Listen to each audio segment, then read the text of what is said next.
Welcome to Kings academy. வாங்க நம்ம இன்றைக்கி டாப்பிக்கில் போகலாம். சரி, இன்றைக்கி நம்ம என்ன பார்க்க போகிறோன்னா 7ஆம் வகுப்பு முதல் பருவத்தில் 4வது யூனிட் பார்க்க போகிறோம்.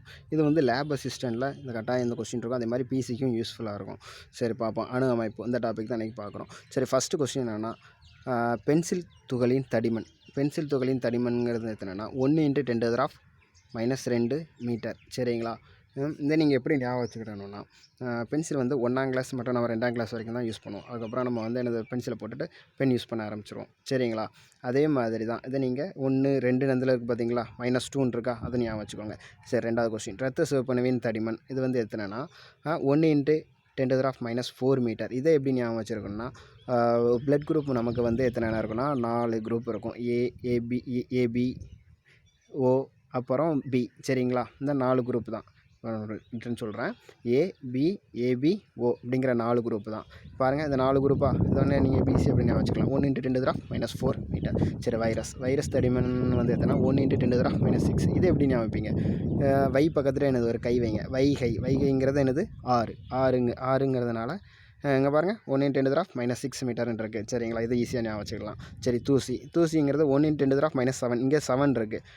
7 மீட்டர் 7 இருக்கா. இந்த தூசி எப்படி ஞாபகிப்பீங்க? வீட்டில் நம்ம 7 நாள் தூத்தாலும் அந்த தூசி வந்து என்னது பறந்துக்கிட்டே வச்சுக்கிட்டு தான் இருக்கும். அதனால் -7ங்கிறது நீங்கள் நல்லா ஞாபகம் வச்சுக்கலாம். சரிங்களா? அணு துகளோட தனிமன் என்னன்னா 1 × 10⁻⁹. இதை எப்படி ஞாபகிப்பீங்க? இது வந்துன்னா அணுங்கிற ஒரு பொண்ணு எங்கள் தெருவில் படிக்கிறா. அது 9ஆம் கிளாஸ் தான் படிக்குது. அதை மாதிரி நீங்கள் அப்படி ஞாபகம் வச்சுக்கோங்க. சரிங்களா? சரி, 6வது கொஸ்டின். ஜான் டால்டன் அணுக்கொள்கையை வெளியிட்டார். அணுனாலே எனது சிறுசு தான். அதனால் எனது ஜான் டால்டன் அணுக்கொள்கையை வெளியிட்டார். நானோமீட்டர் என்பது சிறிய நீளங்களை அளக்க பயன்படும் அலகாகும். சரி, 1 மீட்டர் என்பது 1 × 10⁻⁹ நானோமீட்டர், அல்லது ஒரு நானோமீட்டர் என்பது 1 × 109 ஆகும். சரி, ரைட்டு. இதை நீங்கள் எப்படி ஞாபகம்? நானோமீட்டர்னால எம்னு இருக்குது. அந்த எண்ணை 9 எடுத்துக்கோங்க. 9 எடுத்திங்கன்னா 1 × 10⁻⁹. சரிங்களா? அதே மாதிரி நானோமீட்டர்னு கேட்டு சொல்லிட்டான். அதே மாதிரி 1 × 109 ஆகும். சரி, ஜே தாம்சன் அணுவினை தர்பூசணி பழத்துடன் ஒப்படைச்சிருக்காரு. சரி, ரைட்டு. தர்பூசணி பழம் ஒரு ஏத்தாப்பில் ஒரு கடையில் விற்கிறாங்கன்னு வச்சுக்கோங்க. நம்ம போய் என்ன பண்ணுவோம்? ஒரு தர்பூசணி பழம் தாங்க அப்படிங்கிற மாதிரி தான் தர்பூசணி தாங்க உடனே தாம்சன். தர்பூசணினாலே தாங்க போய் வாங்கிட்டு வருவோம். நீங்கள் ஜே தாம்சன் அப்படின்னு ஞாபகம் வச்சுக்கோங்க. சரிங்களா? ஜே தாம்சன் எதிர்மின் சுமையை கண்டறிந்ததற்கு 1906 நோபல் பரிசு கிடச்சிருக்கு. நான் அப்போ என்ன சொன்னேன்? எதிர்த்தாப்பில் உள்ள கடன் தான் சொன்னேன். அதே மாதிரி எதிர்த்தாப்பில்னா நீங்கள் இதை வந்து என்ன வச்சுக்கணும்? தர்பூசணி எதிர்த்தாப்பில் உள்ள கடையில் கிடைக்கும். அப்படின்னா இதெல்லாம் இது எதிர்மின் சுமை அப்படிங்கிற மாதிரி இதை ஞாபகம் வச்சுக்கோங்க. இப்போ 2வது, நீங்கள் தர்பூசணி பழம் சாப்பிடும்போது அப்படி கையில் அப்படி ஆறு மாதிரி வடியும். அப்படி பார்த்துருக்கீங்களா? அப்படி கை ஃபுல்லாக அப்படி வடிஞ்சு இந்த முழங்கையிலேருந்து கீழே சொட்டாக விடும். அதே மாதிரி நீங்கள் இது ஈஸியாக ஞாபகம் வச்சுக்கலாம். 6 அப்படிங்கன்னா தர்பூசணி பழம் சாப்பிடும்போது நமக்கு 6. அப்போனா என்னது? ஜே தாம்சன் வந்து 1906 நோபல் பரிசு பெற்றிருக்காங்க. சரி, புரோட்டான்கள் என்பவை அணுக்கருவில் அமைந்துள்ள நேர்மின்னோட்டமற்ற துகள்கள். இது உங்களுக்கு தெரியும். நியூட்ரான்கள் வந்து எவ்வித மின்சுமையும் பெற்றிருக்காது. ஹைட்ரஜன் தவிர அனைத்து அணுக்களும் நியூட்ரான்களை கொண்டுள்ளன. கொண்டுள்ளன. ஒவ்வொரு வருடமும் நமது உடம்பில் உள்ள செல்களில் 98% செல்கள் இருந்து புது செல்கள் தோன்றுகிறது. சரி, ரைட்டு. மொத்தத்தில் 100% செல்கள் இருக்குது. அதில் எப்படி 98 செல்கள்னு நீங்கள் எப்படி ஞாபகிக்கணும்னா, செல் அப்படிங்கிறது 2 எழுத்து. அப்படின்னா 100லேருந்து 2 கழிச்சிங்கன்னா நமக்கு 98 கிடைக்குமா? சரி, ரைட்டு. இது கொஞ்சம் ஞாபகம் வச்சுக்கோங்க. ஓகேங்களா? சரி, ரைட்டு. நமது உடம்பில் ஏற்றத்தாழ 7 பில்லியன் செல்கள் காணப்படுது. நம்ம உடம்புல 7 பில்லியன் செல்கள் காணப்படுகிறது. சரி, ரைட்டு. இதை நீங்கள் எப்படி ஈஸியாக ஞாபகம் வச்சுக்கிட்டோன்னா, ஒரு ஏழை பிள்ளைகிட்ட செல் கிடைக்குமா? இது பணக்கார பிள்ளைகிட்டனா தூங்குறதுக்கும் வைக்கிறதுக்கும் கையில் செல்லை கொடுத்து தூங்க வைக்கணும்னு பார்க்குறாங்க. இது ஒரு ஏழை பிள்ளைக்கு அது கிடைக்குமா? கிடைக்காது. இதனால் என்னது? இதை நீங்கள் ஈஸியாக ஞாபகம் வச்சுக்கலாம். நமது உடம்பில் ஏறத்தாழ 7 பில்லியன். பிள்ளைங்கிறது பில்லியன் அப்படிங்கிற மாதிரி இதை ஞாபகம் வச்சுக்கோங்க. சரிங்களா? அடுத்துட்டு 16வது கொஸ்டின் பார்க்கலாம். ஒரு அணுவின் நிறையானது அணுக்கருவில் அமைந்துள்ள புரோட்டான்கள் மற்றும் நியூட்ரான்களின் நிறையை மட்டுமே சார்ந்திருக்கும்.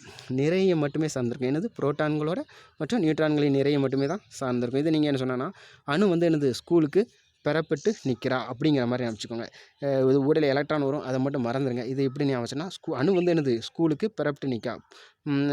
புறப்பட்டு பூ அப்படிங்கிற இருக்கா. அப்புறம் புரோட்டான்கள், நிற்கிறாங்கிறது நியூட்ரான்கள். 2 சேர்ந்தால் தான் என்னது? ஒரு அணுவின் நிறை. இதை இப்படி ஞாபகம் வச்சுக்கோங்க. அணுக்கருவில் காணப்படும் 2 வகையான துகள்களான புரோட்டான்கள் மற்றும் நியூட்ரான்கள் எப்படி சொல்கிறேன்னா நியூக்ளியான்கள்னு அழைக்கிறோம். சரிங்களா? வாங்க 18வது கொஸ்டின். புரோட்டானை கண்டறிந்தவர் யார்? Ernest Rutherford. நம்ம ஊரில் புரோட்டா வந்து என்னது ஃபேமஸ், உங்களுக்கு தெரியும். பரோட்டா சும்மா தரமாட்டான். ரூபா கிட்ட தான் தருவான். அதான் ரூதர்ஃபோர்ட் அப்படிங்கிற மாதிரி இதை நீங்கள் ஞாபகம் வச்சுக்கோங்க. ஓகேங்களா? சரி, ரைட்டு. அதோட நிறை என்னத்துனா 1.6726 × 10⁻23 7 சரிங்களா. சரி எலக்ட்ரான் எலக்ட்ரான் ஜே தாம்சன் இது உங்களுக்கு தெரியும். அதோட நிறை என்ன அவங்களோட நிறை என்னென்னா எலக்ட்ரானோட நிறை என்னென்னா 9.1093 × 10⁻31 சரிங்களா. சரி நியூட்ரான்கள் நியூட்ரான் இதை கண்டறிந்தவர் என்ன ஜேம்ஸ் சாட்விக். இதோட நிறை என்னென்னா 1.6749 × 10⁻27.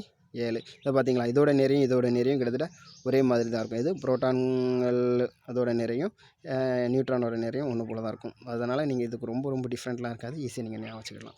சரி ரைட்டு வாங்க அடுத்த கொஸ்டின் பார்க்கலாம். 20வது கொஸ்டின். ஒரு அணுவின் உட்கருவில் உள்ள புரோட்டான்களை தனிமத்தை நிர்மாணம் செய்கிறது. புரோட்டான்கள் தான் ஒரு தனிமத்தை செய்யுது ஓகேங்களா. சரி எக்ஸாம்பிள் என்னென்னா ஒரு அணுவின் உட்கருவினில் ஒரே ஒரு புரோட்டான்கள் இருந்தால் அத்தகைய என்னது சொல்கிறோன்னா ஹைட்ரஜன் என்கிறோம். ஒரே ஒரு தான் ஹைட்ரஜன் சொல்கிறோம். சரி ரைட். 21வது கொஸ்டின். ஒரு அணுவில் காணப்படும் எலக்ட்ரான்கள் அல்லது புரோட்டான்கள் மொத்த எண்ணிக்கை அதை அணுவின் அணு எண் அப்படிங்கிறோம். அணு எண்ணை நம்ம இசட்னு சொல்கிறோம். சரி ரைட் வாங்க. நிறையன் = புரோட்டான்களின் எண்ணிக்கை + நியூட்ரான்களின் எண்ணிக்கை. நிறையன்கிறது புரோட்டான்களின் எண்ணிக்கைங்கிறது P, நியூட்ரான்களின் எண்ணிக்கை N. சரி ரைட். லித்தியத்தின் நிறையன் எத்தனை? 7. லித்திங்கிறத சித்தின்னு ஞாபகம் வச்சுக்கோங்க. சித்தி வாரத்தில் 7 நாள் ஓடும். ராதிகா மேடம் அவங்க நடித்த சீரியல் ஒன்று. லித்தியங்கிறது சித்தி அப்படிங்கிற மாதிரி இதை நீங்கள் ஞாபகம் வச்சுக்கோங்க. வாரத்தில் 7 நாளும் நமக்கு ஓடிச்சு, நம்ம பார்த்தோம் சரிங்களா. சரி ரைட்டு. சோடியத்தின் நிறை என்ன அப்படின்னா ஒரு ஜோடி. இல்லை நீங்கள் சயின்ஸில் ஒரு குரோமோசோம்கள்னு பார்த்துருப்பீங்க. 46 குரோமோசோம்கள் உண்டு.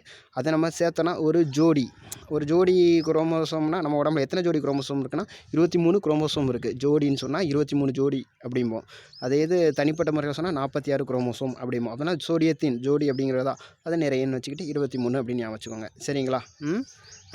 சரி வாங்க. அப்புறம் 25வது கொஸ்டின். ஒரு தனிமத்தின் அணுக்கள் ஒரே அணு எண்ணையும் வெவ்வேறு நிறை எண்ணையும் பெற்றவை ஐசோடோப்புகள். சரி ரைட்டு. இதுக்கு எக்ஸாம்பிள் என்ன ஹைட்ரஜன் ஓகேங்களா. அப்புறம் ட்ரீட்டியம் சரிங்களா. சரி 26வது கொஸ்டின். ஒரே நிறை எண்ணையும் வெவ்வேறு அணு எண்ணையும் கொண்ட அணுக்கள் ஐசோபார்கள் எனப்படும். கால்சியம் 40 மற்றும் ஆர்கான் 40. சரி ரைட்டு. ரொம்ப நன்றி.